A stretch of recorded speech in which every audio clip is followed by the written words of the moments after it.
الصلاة والسلام عليك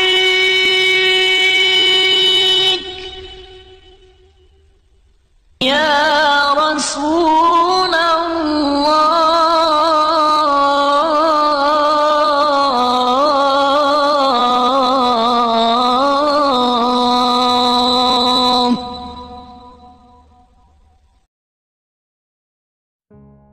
Kisah Karomah Kiai Soleh Darat. Muhammad Soleh Ibn Umar Al-Samarani atau Kiai Soleh Darat lahir di Desa Kedung Jumbleng, Kecamatan Mayong, Kabupaten Jepara pada sekitar tahun 1820/1235 Hijriah. Dalam kitab-kitab yang ditulisnya, beliau acap menggunakan nama Syekh Haji Muhammad Soleh Ibn Umar Al-Samarani. Pemberian nama Darat diselempangkan ke pundak beliau karena tinggal di kawasan dekat pantai utara Semarang, yakni tempat berlabuhnya orang-orang dari luar Jawa. Kini, nama Darat tetap lestari dan dijadikan prasasti nama kampung, Nipah Darat dan Darat Tirto. Saat ini Kampung Darat masuk dalam wilayah Kelurahan Dadap Sari, Kecamatan Semarang Utara. Kiai Haji Soleh Darat merupakan sosok ulama yang memiliki andil besar dalam penyebaran Islam di pantai utara Jawa khususnya di Semarang. Ayahnya yaitu Kiai Haji Umar, adalah ulama terkemuka yang dipercaya Pangeran Diponegoro dalam Perang Jawa melawan Belanda di wilayah pesisir utara Jawa. Setelah mendapat bekal ilmu agama dari ayahnya, Soleh kecil mulai mengembara, belajar dari satu ulama ke ulama lain. Tercatat Kiai Haji Syahid Waturaja, belajar kitab fikih, seperti Fath Al-Qorib, Fath Al-Muin, Minhaj Al-Qawim, dan Syarh Al-Hatib. Kiai Soleh Darat menimba ilmu di pesantren-pesantren pada zamannya. Ia banyak berjumpa dengan kiai-kiai masyhur yang dikenal memiliki kedalaman serta keluasan ilmu batin, dan kemudian menjadi gurunya. Di antara nama kondang tersebut salah satunya adalah Kiai Haji M. Sahid yang merupakan cucu dari Syekh Ahmad Mutamakin, seorang ulama asal Desa Kajen, Margoyoso, Pati Jawa Tengah yang hidup di zaman Mataram Kartosuro pada sekitar abad ke-18. Dari syekhnya itulah, ia belajar beberapa kitab fikih, seperti Fath Al-Qorib, Fath Al-Muin, Minhaj Al-Qawim dan Syarh Al-Hatib. Terdapat catatan bahwa, karena kitab-kitab tersebut bukanlah kelas pengantar, maka mempelajarinya tak pelak membutuhkan waktu relatif lama. Safari perjalanan keilmuannya berlanjut kepada Kiai Raden Haji Muhammad Salih Ibn Asnawi, di Kudus. Daripadanya beliau mengkaji kitab Al-Jalalain Al-Suyuti. Di Semarang beliau mendalami nahwu dan saraf dari Kiai Iskak Damaran, kemudian belajar ilmu falak dari Kiai Abu Abdillah Muhammad Al-Hadi Ibn Bakuni.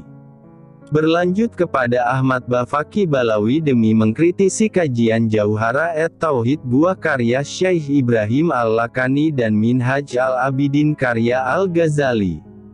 Masih di kota Lumpia, Semarang, kitab Masail As-Sittin karya Abu Al-Abbas Ahmad Al-Misri, sebuah depiksi tentang ajaran dasar Islam populer di Jawa sekitar abad ke-19 dicernanya dengan tuntas dari Syekh Abdul Al-Ghani. Tak pernah puas, haus ilmu, itulah sifat setiap ulama. Demikian pula beliau, nyantri kepada Kiai Syada, dan Kiai Murtadla pun dijalaninya yang kemudian menjadikannya sebagai menantu. Setelah menikah, Kiai Soleh Darat merantau ke Makkah, di Tanah Haram. Dia berguru kepada ulama-ulama besar, antara lain Syekh Muhammad Al-Mukri, Syekh Muhammad Ibn Sulaiman Hasbullah Al-Maki, Sayyid Ahmad Ibn Zaini Dahlan, Syekh Ahmad Nahrawi. Kemudian Sayyid Muhammad Salen Ibn Sayyid Abdurrahman Az-Zawawi, Syekh Zahid, Syekh Umar As-Syami, Syekh Yusuf Al-Misri dan lain-lain. Karena kecerdasan, kealiman dan keluasan ilmu serta kemampuannya, Akhirnya Mbah Soleh mendapat ijazah dari beberapa gurunya untuk mengajar di Mekah. Selama di Mekah ini beliau didatangi banyak murid, terutama dari kawasan Melayu dan Indonesia. Beberapa tahun kemudian Mbah Soleh kembali ke Semarang karena ingin berkhidmat kepada tanah airnya. Beliau kemudian mendirikan pesantren di kawasan Darat, Semarang dan karenanya beliau dikenal sebagai Kiai Soleh Darat. Kepada murid-muridnya, Mbah Soleh Darat selalu menganjurkan agar mereka giat menuntut ilmu. Beliau inti Al-Quran adalah dorongan kepada umat manusia untuk menggunakan seluruh potensi akal budi dan hatinya guna memenuhi tuntutan kehidupan dunia dan akhirat. Beberapa santri seangkatannya, antara lain Kiai Haji Muhammad Nawawi Banten, Syekh Nawawi Al-Jawi, dan Kiai Haji Kholil Bangkalan. Sepulang dari Makkah, Muhammad Soleh mengajar di pondok pesantren Darat milik mertuanya Kiai Haji Murtado. Semenjak kedatangannya, pesantren itu berkembang pesat. Di pesantren inilah lahir ulama-ulama seperti Hadratus Syekh Hashim Asy'ari sang pendiri Nahdlatul Ulama, Kiai Haji Mahfuz Termas yang pakar hadis dan pendiri pesantren Termas Pacitan. Kemudian Kiai Haji Ahmad Dahlan sang pendiri organisasi Muhammadiyah, Kiai Haji Idris pendiri pesantren Jamsaren Solo dan Kiai Haji Syaban sang ahli ilmu falak yang tersohor, Kiai Haji Bisri Syamsuri, Kiai Haji Dalhar. Salah satu muridnya yang terkenal tetapi bukan dari kalangan ulama adalah Raden Ajeng Kartini. Karena Raden Ajeng Kartini inilah Mbah Soleh Darat menjadi pelopor penerjemahan Al-Quran ke bahasa Jawa. Menurut catatan cucu Kiai Soleh Darat, Raden Ajeng Kartini pernah punya pengalaman tidak menyenangkan saat mempelajari Islam. Guru ngajinya memarahinya karena dia bertanya tentang arti sebuah ayat Al-Quran. Kemudian ketika berkunjung ke rumah pamannya, seorang Bupati Demak, Raden Ajeng Kartini menyempatkan diri mengikuti pengajian yang diberikan oleh Mbah Soleh Darat. Saat itu beliau sedang mengajarkan tafsir surat Al-Fatihah. Raden Ajeng Kartini menjadi amat tertarik dengan Mbah Soleh Darat. Dalam sebuah pertemuan Raden Ajeng Kartini meminta agar Al-Quran diterjemahkan karena menurutnya tidak ada gunanya membaca kitab suci yang tidak diketahui artinya. Tetapi pada waktu itu penjajah Belanda secara resmi melarang orang menerjemahkan Al-Quran. Mbah Soleh Darat melanggar larangan ini. Beliau menerjemahkan Al-Quran dengan ditulis dalam huruf Arab gundul pegon, sehingga tak dicurigai penjajah. Kitab tafsir dan terjemahan Al-Quran ini diberi nama Kitab Faid Ar-Rahman, tafsir pertama di Nusantara dalam bahasa Jawa dengan aksara Arab. Kitab ini pula yang dihadiahkannya kepada Raden Ajeng Kartini pada saat dia menikah dengan R.M. Joyodiningrat, seorang Bupati Rembang.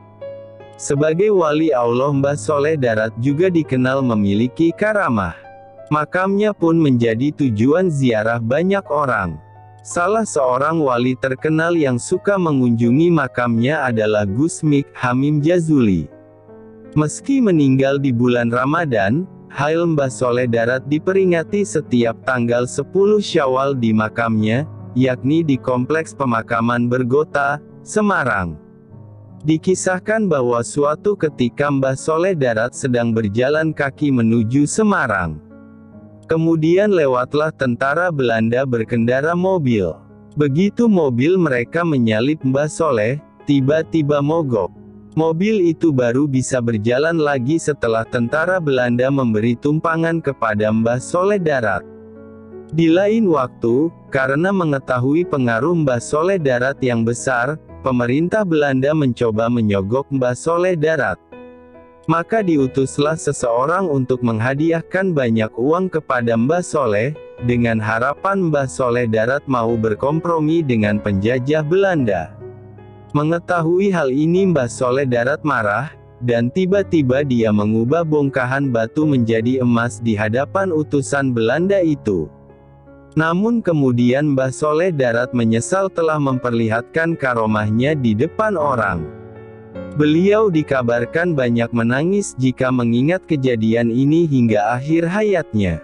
Kiai Soleh Darat wafat di Semarang pada hari Jumat Wage tanggal 28 Ramadan 1321 Hijriah atau tanggal 18 Desember tahun 1903 dan dimakamkan di Pemakaman Umum, Bergota, Semarang, dalam usia 83 tahun.